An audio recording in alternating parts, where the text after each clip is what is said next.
2 বছর পর বাবা ছেলের দেখা হলো মক্কায়। 90 দশকের জনপ্রিয় চিত্রনায়ক ওমর সানি বাংলাদেশে থাকলেও স্ত্রী অভিনেত্রী মৌসুমী আছেন যুক্তরাষ্ট্রে।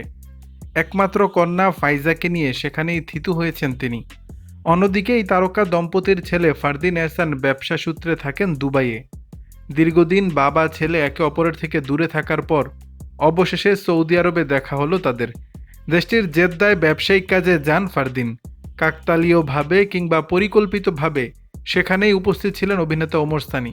দীর্ঘ 2 বছরের প্রতীক্ষার পর বাবা ছেলের সাক্ষাৎ হয় এবং তারা একসঙ্গে ওমরা পালন করেন। এই বিশেষ মুহূর্ত সামাজিক মাধ্যমে ভক্ত অনুরাগীদের সঙ্গে শেয়ার করেছেন ওমর সানি।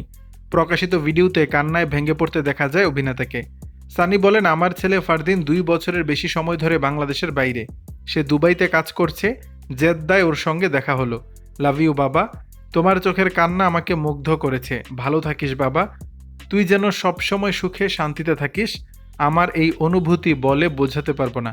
দর্শক, বিষয়টি নিয়ে আপনাদের মতামত জানাবেন নিচের কমেন্ট বক্সে।